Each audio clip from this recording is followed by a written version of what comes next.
Oi, pessoal! Sejam muito bem-vindos ao Bear Talk. Eu sou a Duda. E eu sou a Catarina. E hoje nós vamos ter um episódio muito legal e muito especial, que nós vamos explorar um pouquinho de um tema que ele é muito subestimado hoje em dia, que é o protagonismo paterno. E para discutir esse assunto, nós temos um convidado, o Mr. Marcos. Ele é formado em letras e atua como professor de gramática e literatura para o ensino médio. E também ele é pai de 3 pequenos. Seja muito bem-vindo, Mr. Marcos. É um enorme prazer ter você aqui com a gente hoje. E a gente queria que você contasse um pouquinho sobre você se apresentasse para o pessoal também. Eu, como a Duda já comentou, sou formado em letras, né? Mas fiz meu mestrado e doutorado aqui na Unesp de Rio Preto. Meu mestrado foi em literatura brasileira e dei continuidade ao estudo no doutorado. Estudo sobre autores que, na época, né? Um autor que estava vivo até pouco tempo. Enquanto eu fazia minha pesquisa, ele estava vivo, infelizmente faleceu no ano da minha defesa do doutorado, Nossa. Curiosamente. Cheguei a trocar até e-mail com ele, assim, bem inusitado pensar isso, né? Que geralmente a gente fala sobre literatura, a gente pega a gente lá do passado e tudo mais. Na escola a gente vê isso, né? Vocês estão vendo isso. Mas depois chega se conversar, fazer literatura, estudar literatura com autor contemporâneo, conversar com ele é meio curioso, assim, Sim. É bem interessante. Mas que legal, Mister, ter a experiência de você falar com alguém que você está estudando, meu. Que incrível. Só que ele ficou, no fim eu ia ter uma palestra aqui, e até uma situação engraçada. E eu ia falar com ele pelo telefone, né, falei com ele, na verdade, só que foi para cancelar uma palestra que ele ia ter aqui. Nossa. Aí ele ficou mal bravo. levei uma bronca do autor que eu estudava. Nossa, meu Deus. As curiosidades legal, da vida. É curioso, é diferente. É interessante. Muito, tipo, você estudar sobre alguém que, tipo, você falou com a pessoa pra estudar curioso, sobre ela. É bem curioso. Legal, Mister. Vi palestra dele também. Era um sujeito bem diferente, digamos assim. E os seus filhos, Mister? Então, eu tenho 3 pequenos. Inclusive, um fez aniversário ontem, dia 11 de setembro, né? E é o Alex, né? Que tem 11 anos. O Marcos, né? O mesmo nome que eu, coincidências da vida. Que tem 9, vai fazer 10 daqui a um pouquinho. E a Alice, a caçulinha, nosso chaveirinho, como a gente brinca, que tem 8 anos. Mister. E eles, bom, a história com eles vocês já conhecem, né? Bem curiosa, bem diferente, porque os 3 são filhos adotivos, né? A gente, em setembro de 2018, de repente a gente recebeu uma ligação falando, vocês estão na fila de adoção, não estão? Sim, estamos. Mas vocês queriam até 2 crianças, não é? Com essas características físicas, assim, né? Psicológicas e tudo mais, com essa situação de vida, não é? Falei, exato. Aí eles, tem 2 crianças aqui, mas tem uma a mais aí, tem um brindezinho. Aí a gente começou todo o processo, né? De entender, de pensar sobre isso e no fim, passado mais ou menos um mês, né? Que a gente recebeu a ligação, eles foram lá para casa e desde então nós somos, desde 8 de outubro de 2018, nos tornamos uma família de 2 pessoas para uma de 5 pessoas. Como que foi esse processo, Mister? Tipo, de vocês decidirem pela adoção mesmo, de esse processo de passar por ser escolhido de fato para ser pai adotivo mesmo? É que assim, na verdade, minha mãe sempre comentava que ela tinha vontade de adotar uma criança, né? Legal. E ficava ali no meu inconsciente, isso eu acho, mas eu nunca pensei nisso na minha vida. E se eu não me engano, minha esposa comentava alguma coisa assim também, né? De que ela já ouvia familiares comentando sobre. E ela tinha muita vontade, né? Eu, como, na verdade, nunca pensei nisso na vida, falei, ser pai, obviamente, que é uma possibilidade na vida de qualquer pessoa, né? Qualquer homem, no caso. Aí falei, bom, então, pra mim, se for do seu desejo também, né? A gente tá casado aqui, já faz um tempinho. Quiser tomar essa decisão na nossa vida, por mim, tranquilamente. Ela falou, então vamos atrás. A gente foi atrás do processo de adoção, ver como funcionava. E aí deu tudo certo, né? Então foi um processo meio que de diálogo, né? Como precisa ser, né? No caso, numa situação de ser pai, né? Ser pai, ser mãe, né? Compor uma família. Mas no caso da adoção, que o caminho é um pouquinho diferente, mais diálogo ainda, né? Legal, Mister. E, Mister, o que é ser pai pra você? Isso é difícil, né? Mas assim, eu pensei nisso ontem, bastante, né? Que foi aniversário do meu pequeno, né? E no fim, ser pai são as pequenas coisas. Não são as grandiosas pra mim, né? Então assim, não é comprar um presente caro, não é levar pra passear em shopping, não é levar pra Disney. Ser pai é justamente você estar presente no dia a dia. Então ontem, por exemplo, né? E à noite que me emocionou isso. Toda vez que eu escrevia a rotina na lousa, eu fazia um balãozinho do lado. Mas era por quê? Porque era um jeito de alguém perguntar e eu falar, é aniversário do meu pequeno hoje. Então eu falei, nossa, isso é amor, isso é ser pai. Essas pequenas situaçõezinhas do dia a dia, assim, que você tá presente, você pensa o tempo todo, né, que você quer estar junto. Às vezes você parar o trabalho, e é uma decisão até difícil às vezes. Você sabe que você pode complicar o teu serviço, o serviço dos outros, e você parar o seu trabalho e falar, não, hoje eu vou ficar com eles. Né? Hoje empolera aqui, pula, brinca, traz os bonequinhos aqui, traz as bonecas, vamos brincar, hoje é isso. Vamos jogar bola, vamos, enfim. Então, pra mim, tá nessas pequenas coisas o ser pai, né? Ligando a isso também, Mister, quais são as maiores alegrias que você já experimentou como pai? Nossa Senhora. Menina. É que são várias, né? São muitas as alegrias e muitos os pesares também. Mas é bonitinho, que eu gosto bastante, assim, Dia dos Pais, por exemplo. Não por mim, mas por eles. Que eles ficam numa ansiedade que é tão bonitinha, tão fofinha, assim, que a gente fica... E datas muito festivas, né? Ano Novo, Natal, Dia das Crianças, que eles ficam no entusiasmo. E esse entusiasmo te cativa a querer fazer alguma coisa legal pra eles, né? Igual Páscoa, por exemplo. A gente vai lá, pô, são 3 crianças, né? Não dá pra comprar 3 Kinder Ovos, assim, que você fala, nossa, é o mais legal de vir brinquedinho ali, mas fazer o quê? São 3, né? Aí, mas como que a gente torna o negócio bonito? É justamente fazendo pegadinhas para eles encontrarem os ovos de Páscoa e tudo mais. A gente cria história ali. Hoje em dia ainda bem que tem chat GPT para ajudar nisso, né? Enfim, fecha parênteses aqui. Vocês não podem usar. Mas então ali tem um momento de alegria bacana, sabe? Sim. Justamente. Eu gosto desse brilho no olhar deles, dessa vontade deles de descobrir, de adorar o Natal, de imaginar se existe ou não o Papai Noel. Né? Até hoje eles ficam na dúvida ainda, eles perguntam, pai, é você que compra, né?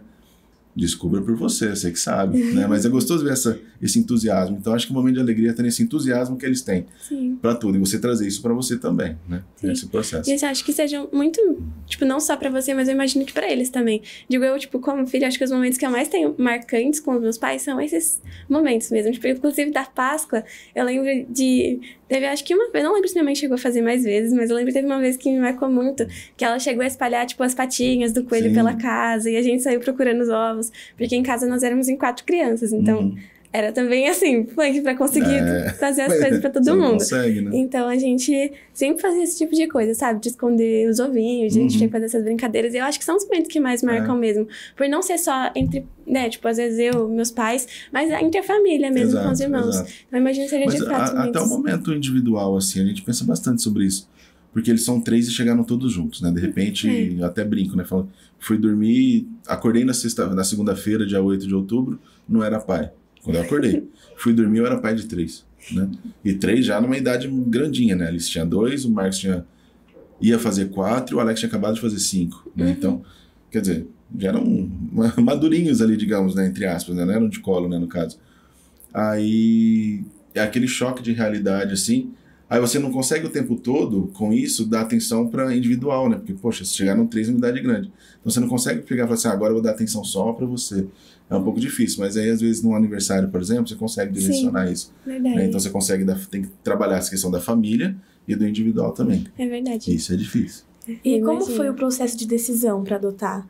Então, para decidir no fim, porque a gente queria, no caso, entrar na fila. E entrar na fila de adoção, você sabe que quando você entrar, vai demorar. E assim, demora, as pessoas falam algumas... Na internet a gente lê umas coisas bizarras assim, mas demora porque ainda bem, tem mais gente querendo adotar do que crianças disponíveis, né? É o lado bom. Entretanto, muitas crianças ficam ali durante um bom tempo porque já são mais velhos, né? Verdade. E, então, por isso que às vezes para uma criança de 8 anos vai demorar mais. Agora, se for uma criança de 2, se ficar 2 meses no acolhimento, é muito, porque o tempo todo tem alguém querendo. Mas aí no nosso caso, o que aconteceu? A gente queria até, se eu não me engano, 5 anos de idade, né? Aí ligaram, né? Falaram, ó, tem uma de 5 e tem uma com 3. E a chaveirinha com 2, né? Mas assim, como a gente aqui de Rio Preto, né? Mas quem ligou foi uma comarca de Bauru, né? O pessoal da Vara de Infância e Juventude de Bauru. E assim, tinha que ser rápido. Então a gente teve 1 mês pra... Beleza, vamos lá conhecer eles, vamos lá brincar, vamos se divertir, vamos tirar um tempo com eles, vamos dar um passeio com eles, voltar, decidir e tudo mais. Então, Então esse processo de envolver família, perguntando, e aí, o que vocês acham? A gente dá conta? A gente não dá? O que é? Como que vai funcionar? Vocês vão estar juntos? Se eles vierem pra cá, vocês vão assumir a bronca junto com a gente? Porque, né, 3 crianças de uma vez e com uma história de vida, né, obviamente um pouco mais tensa. Aí a gente chegou nessa. Vocês vão abraçar a ideia também? Pai, mãe, sogro, sogra, vocês vão? Irmãos, né? Vocês estão junto com a gente? Beleza. E como a gente viu que a gente estava com um grupo de familiares e amigos envolvidos com a causa, a gente se sentiu seguro para poder falar, ó, então realmente vem para casa, acho que dá para vir para casa, a gente aceita, vamos ver como é que é. A gente queria até trazer essa discussão, tipo, como foi pra família mesmo, pros amigos, tipo, você falou que a sua mãe também já pensava muito nisso, então eu imagino que deve ter sido mais tranquilo, tipo, em ter o apoio da família mesmo com isso. Isso foi bem interessante, porque era um medo que a gente tinha, né, claro, porque, querendo ou não, eu ouço isso bastante, né, às vezes quando a gente comenta de pessoas que não podem engravidar, escuta, e geralmente marido, por isso que eu achei essa conversa até importante, pensando no papel do pai, né, justamente, mas às vezes você vê o pai falando, eu vou cuidar de filho dos outros? Que é um absurdo, né? Pô, a partir do momento que ele foi pra tua casa é teu filho e ponto, né? Filho dos outros, né? Enfim, mas aí... Então tinha esse receio até de como a família ia aceitar. Será que a família vai falar, mas é neto dos outros, por exemplo, e não meu neto, né? Você tem medo...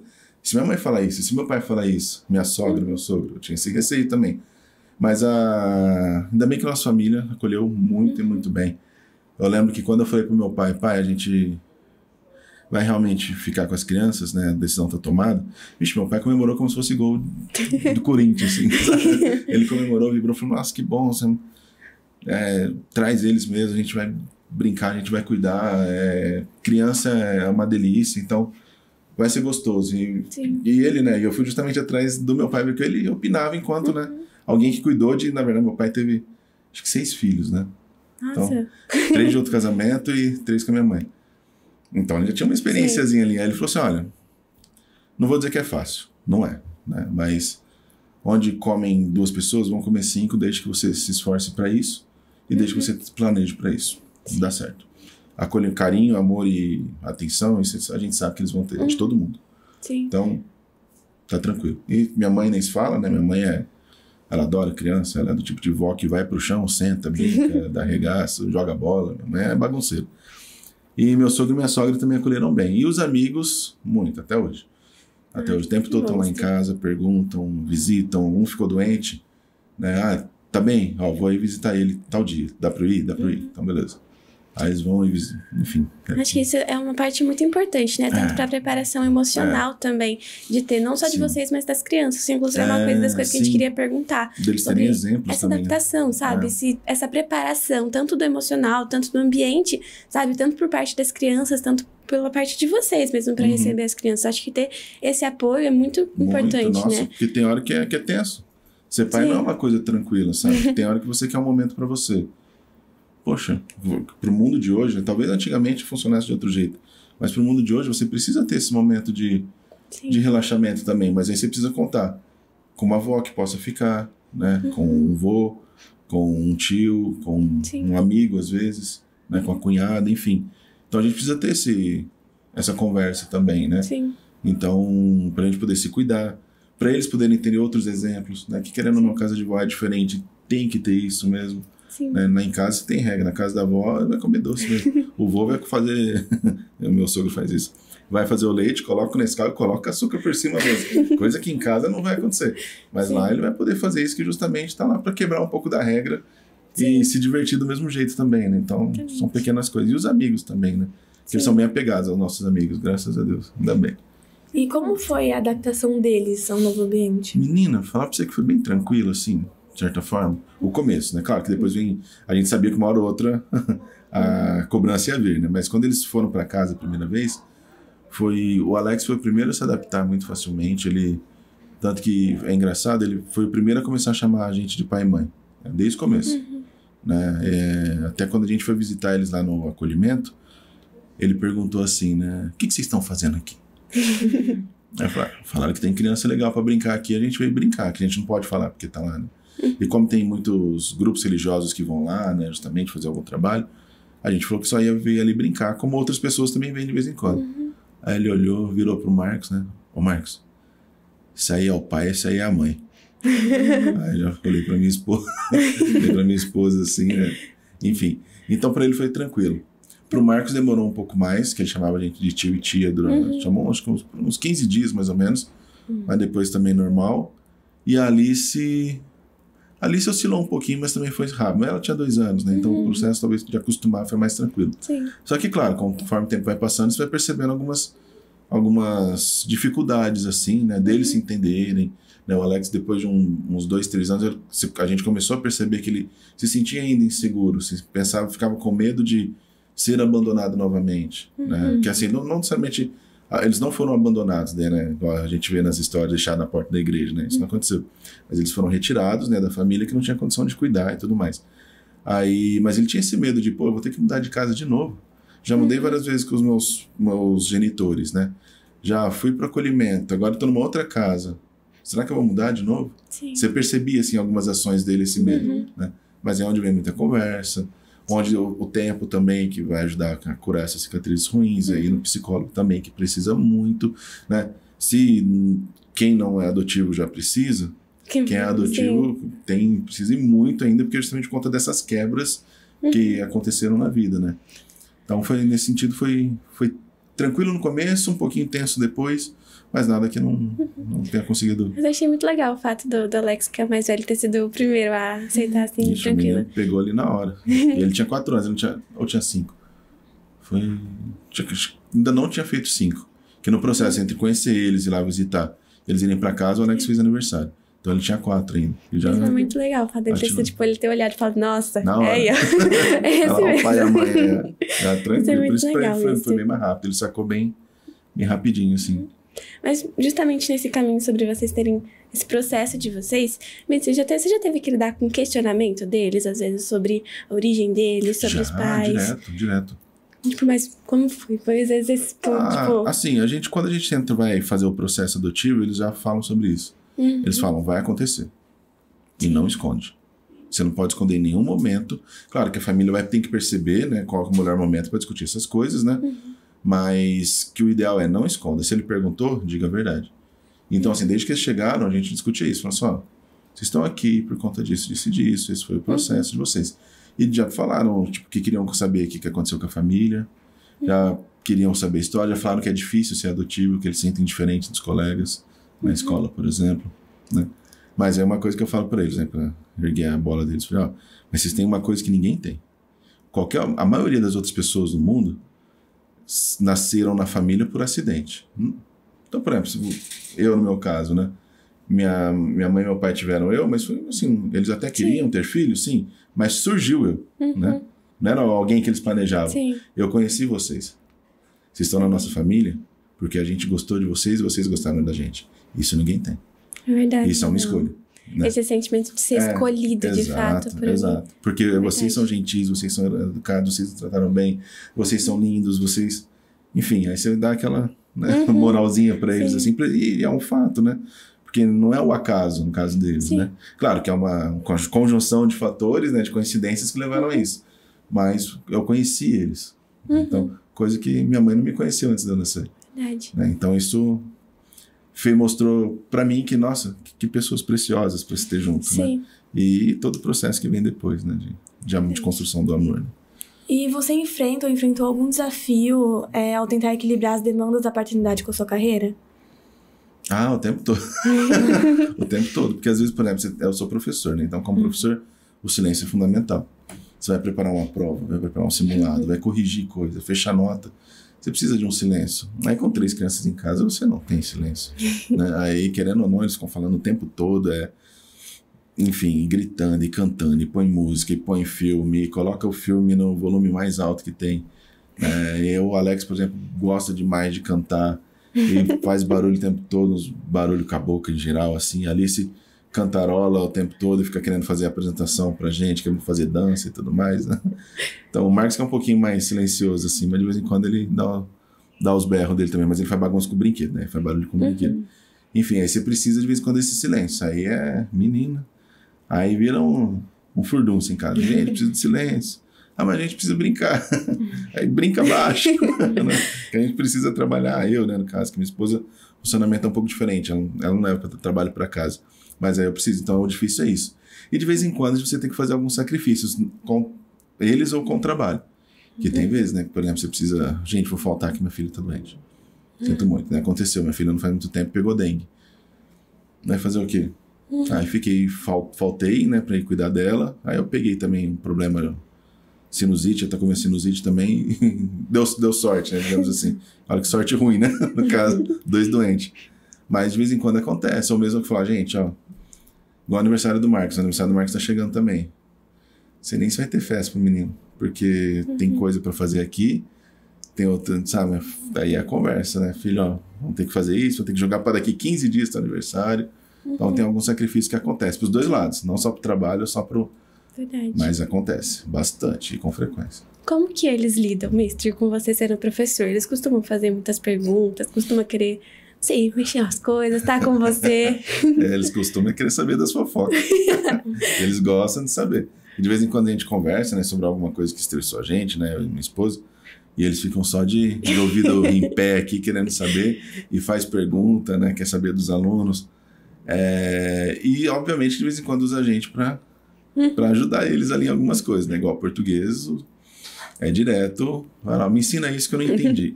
Então, às vezes, pergunta bastante assim, mas, né? A gente ajuda no que consegue, né? No que dá, mas porque a gente também não pode explicar a gente e deixar, falar, pô, mas você tem que aprender na escola, né? Não é? Então, a gente tem que fazer esse balanço. Mas tem muita pergunta. Eles acham que é engraçado, eles acham que a gente sabe tudo por 2 razões. Primeiro que é pai e mãe, né? Não sei o que acontece, né? Que a gente acha que pai e mãe sabem de tudo, né? E isso pra vida inteira, tá? Já vou avisando. Aí quando você vai casar, a mesma coisa. Você vai comprar uma casa, a mesma coisa. Você quer que pai e mãe resolvam. E também por ser professor em si, né? Então eles acham que, pronto, são os detentores do conhecimento ali. São os dois, são os inteligentões ali. E eles são bons em língua portuguesa? Já que você é professor. Aí eu tenho notícias. Depende. O Alex melhorou muito, mas o Alex tinha muita dificuldade com a escrita, assim, ele não escrevia por nada e assim ele não pegava conteúdo. Então, teve bastante dificuldade. Agora tá melhorando um pouco. O Marcos, ele gosta muito de ler. Muito, muito. Tanto que ele pegou o Hobbit, ele tem 9 anos, pegou o Hobbit pra ler e tá lendo. E gostando, ele tá querendo brigar pra pegar o Senhor dos Anéis pra ler também. Falei, Marcos, Senhor dos Anéis, eu acho que é um pouco demais, mas ele quer pegar pra ler, depois a gente vê se solta na mão dele. Agora a Alice, ela já é mais da contação de histórias. Então ela gosta de escrever historinha, gosta de... mais essa parte mais de criação, digamos assim. Então o Alex, eu diria que o Alex é uma interpretação melhor, o Marcos gosta de ler em si e a Alice de criar histórias, mas estão sempre no limite da nota ali. Vou falar pra você que são um destaque da língua portuguesa, eu estaria mentindo. Você falando justamente sobre essas diferenças entre eles, a gente já teve até algumas discussões dentro da sala sobre a diferença do filho do meio, o filho mais novo, mais velho. Você vê essas diferenças neles, mister? Assim, de características deles, você fala? Vejo, muita, demais até. Porque a Alice, você vê que ela é a menininha, a caçula, a menorzinha de altura mesmo, que ela é um cotoquinho. Aí o que ela faz? Vou usar tudo isso pro meu dengue, né? Aí é a que consegue ainda, por exemplo, que eu pegue no colo.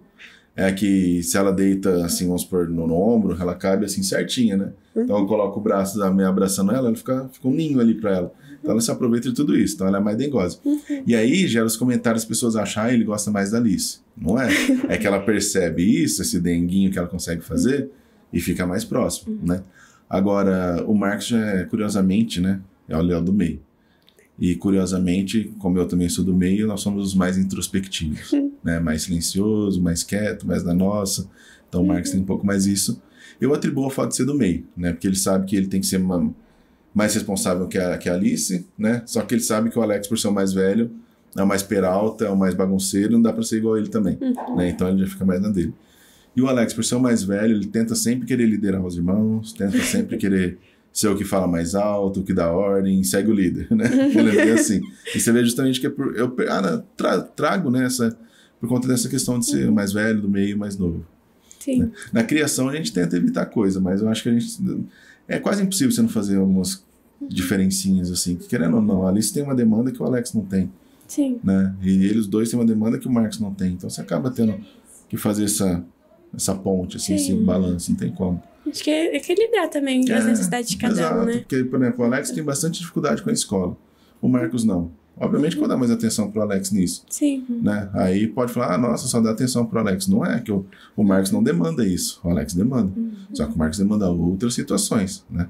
E são situações que às vezes a gente nem comenta, vamos supor, com um amigo ou família, porque é do Marcos só ali, que se a gente trazer para os outros vai dar. O Marcos pode se sentir mal e tal. Então, é difícil ser pai, né? Se for pensar. É um planejamento, né? Que Deus me livre. De fato. É tenso. E o que você aprendeu com si mesmo sobre a paternidade? Vixe, Maria. Algo que eu penso bastante, assim, é sobre saber o momento de o que falar. Isso é uma coisa que me pega ainda, que às vezes... Bom, vocês devem saber isso como filhos, né, também, como eu também sei. Às vezes pai e mãe usa termos que doem, né? Sim. Machuca. E eu fico pensando muito nisso. Qual termo eu tô usando que machuca eles? Então é um trabalho constante, né, que eu tento fazer, eu acho que é o que eu aprendo comigo. Qual palavra usar e em que momento? Sim. Né? Porque tem hora que você tem que ser muito doce, tem hora que você sabe que a doçura não tá resolvendo, justamente ele tá folgando em você, né? Então esse processo, assim, é algo que eu tento... Não vou dizer que eu aprendi, mas que eu aprendi a pensar sobre, digamos assim, né? Não vou dizer que tá resolvido, né? Mas é uma coisa que eu tento lidar, digamos assim, que eu tô aprendendo a lidar, porque isso vai ser para sempre, né? Querendo ou não. Que pai e mãe falam coisa que machuca a gente até depois de... Claro que tem coisas que eles falam que são muito boas, né? Claro, mas ser pai, você ter sempre um medo de falar alguma coisa que vai magoar a criança, né? Ou o adolescente depois, o adulto depois. E isso é o que eu acho um pouquinho mais difícil, assim, né? E que eu tento aprender comigo mesmo o tempo todo. Então, o que eu falei ontem e eu vi que não deu certo, eu tento falar hoje. Tento evito falar hoje, né? Sim. Enfim.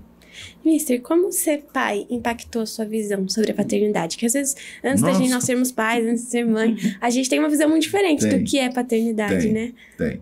E assim, eu vou falar uma coisa tensa que eu vou falar. Mas assim, eu acho que as pessoas mentem muito sobre ser pai e mãe. Eles não têm coragem de falar o que é, sabe? Porque, só que eu acho que a gente tem que falar isso entre amigos. Claro que você nunca fala isso pro filho. Mas, cara, você ser pai é você tirar grande parte da sua vida. Sabe? Muito, muito. É você saber que, por exemplo, se você quer ir num restaurante, você não vai conseguir. Por questões financeiras, por questões de espaço físico, por questões de gosto da criança. Então é muita coisa envolvida. Então você sabe que você vai ter que anular muita coisa em você. Né? Então isso pra mim é o que eu acho que foi o mais impactante, assim. Que eu falei, nossa... Acho que ser pai é você viver uma outra vida, né? A vida de um outro alguém. Muito, de muito. Fato, é uma vida de sacrifício por muito tempo. E é isso que foi o que a gente ouve falar, mas você não tem noção da força que é isso, né? E realmente, você mudar todos os seus hábitos em prol de alguém. Até pra você, sei lá, fui no mercado e comprei um chocolatinho. Você sabe que aquele chocolate você não comprou pra você. Sabe? Às vezes você quer isso, justamente. Você quer comprar um mimo pra você. Poxa, você sabe que você vai gerar um caos ali, de modo geral, sabe? Que você, sei lá, se você comprou um bombom, dá um pedaço, dá uma mordida. Claro, eles estão certos, eles têm que pedir mesmo, né? É sobre isso. Mas é que você sabe que isso vai impactar na tua vida. Sim. Se você quer comprar um tênis, aconteceu essa semana. Eu tô realmente precisando de um tênis novo, né? Falei, bom, tô com um tempinho aqui. Criança, a gente vai no shopping rapidinho, eu quero só dar uma olhada nos preços pra começar a pensar. Aí minha esposa, não esquece, tem que ver umas coisas pro Alex que vai viajar. Falei, nossa, verdade. Aí eu esqueci de mim e foquei nele. Exato. Entendeu? Esqueci, simplesmente me deixei de lado. E é algo que a gente consegue ver mesmo. Eu consigo ver muito nos meus pais isso, o sacrifício que eles têm por mim. Exato. Quando você é criança, e eu já consigo ter essa visão muito grande do sacrifício que eles vão ter. Até porque ser pai é tipo, uma vez você vai ser pra sempre.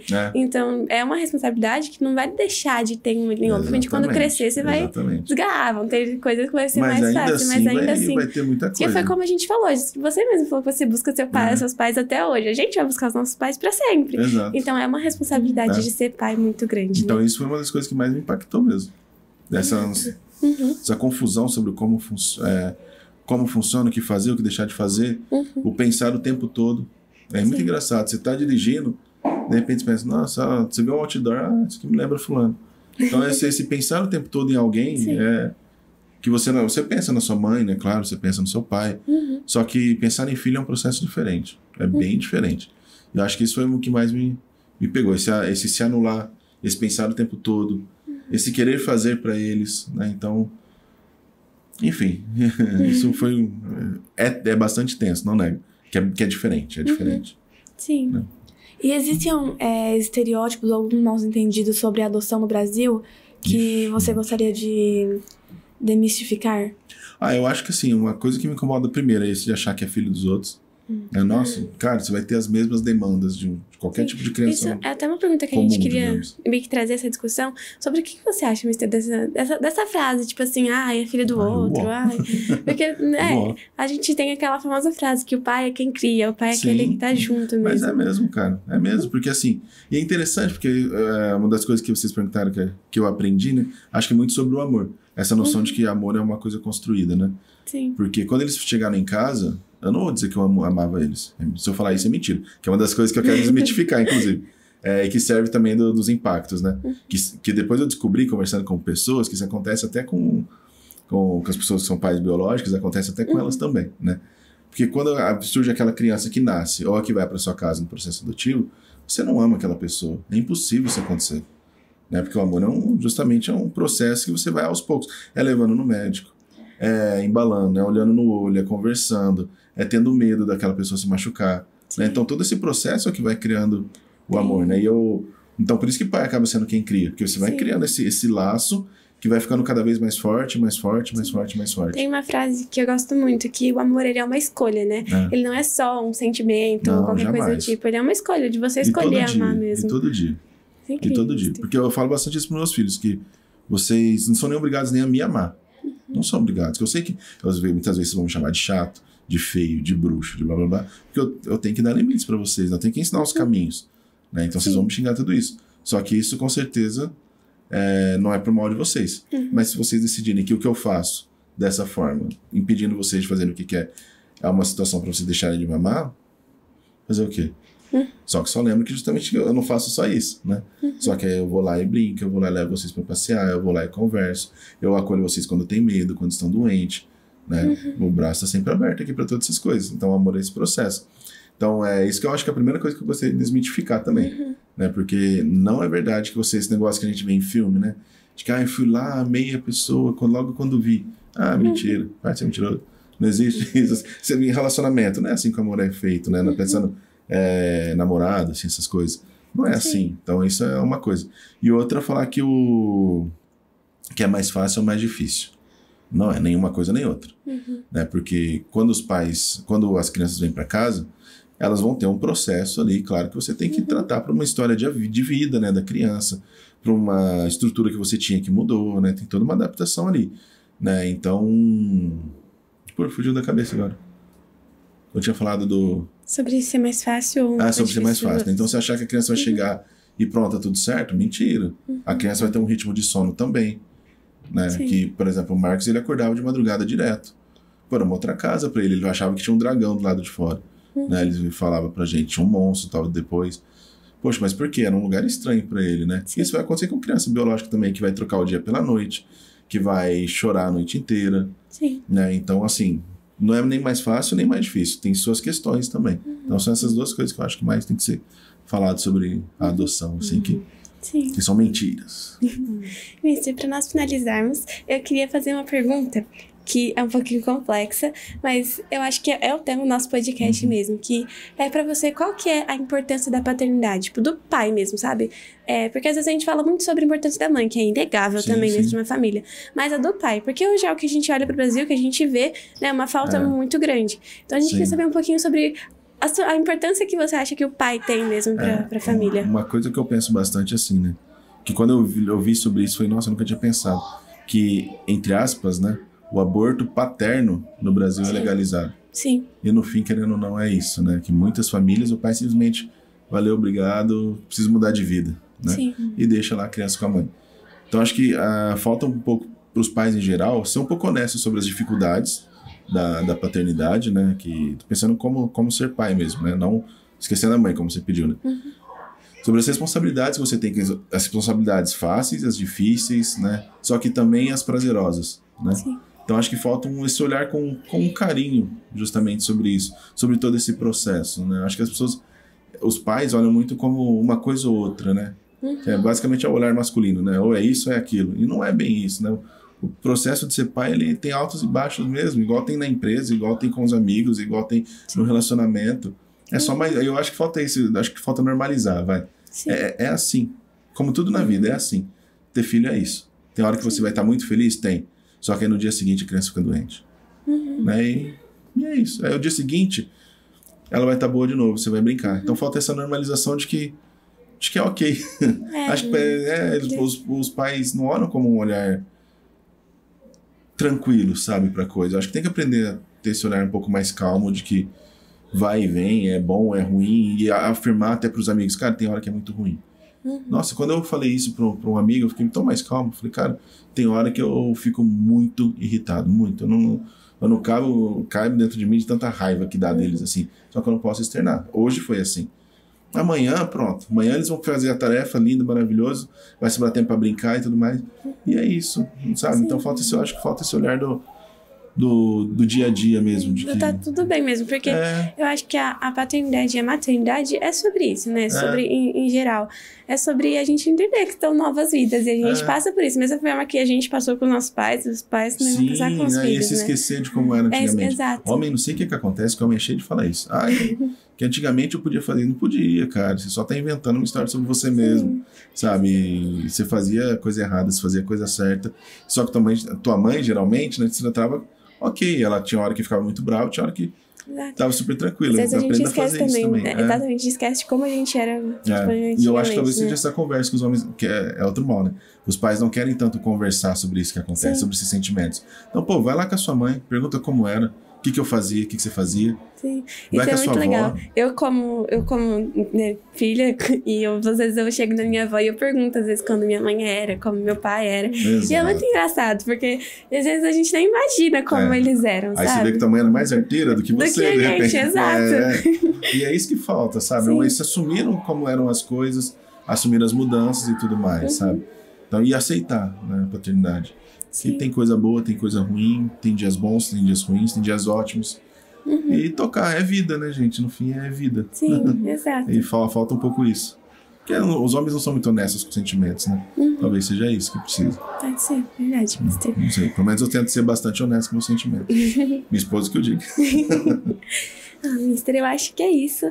Muito obrigada por você estar aqui, pela sua presença. Mister, eu tenho certeza que todo mundo que vai escutar esse podcast, a gente que tá aqui, eu creio que todo mundo foi muito enriquecido, de fato, com essa conversa, com essa discussão. E eu creio que pode ter abrido, de fato, muitas portas na mente, muitas áreas para se pensar, de fato, a respeito da paternidade em geral. E da paternidade sobre a adoção. Exato, porque, né, especialmente sobre a adoção. O mundo tá tanto cheio de crianças aí precisando. E é algo que é muito pouco falado, né? Algo que as pessoas não discutem, as pessoas não falam sobre. Tem toda essa... As pessoas são muito rígidas a respeito da adoção. Ainda são. Então, acho que é acham algo bonito na casa falar. dos outros, né? Exato. Falar, nossa, que legal, né? Que história bonita. Tá, você faria igual? Não. Exato. Faz, velho. Eu acho que é muito importante a gente abrir e mostrar para as pessoas que também não é esse monstro sete cabeças, não, assim como... Nenhum. É ser pai. Exato, assim como a gente, como um pai biológico, né? Tem seus desafios a mais, tem as coisas que são mais fáceis às vezes, mas continua sendo o ser pai, de fato. Então a gente quer te agradecer, de fato, pela sua presença, mister. Muito obrigado, meninas. Espero que tenha ajudado aí o máximo possível. Com certeza, mister. E muito obrigada a você também, que ficou até a gente no final, né? Com a gente no final. E se você gostou, não esqueça de seguir o Bertalk para mais atualizações. É isso, pessoal. Até mais. Tchau, Piu. Obrigado.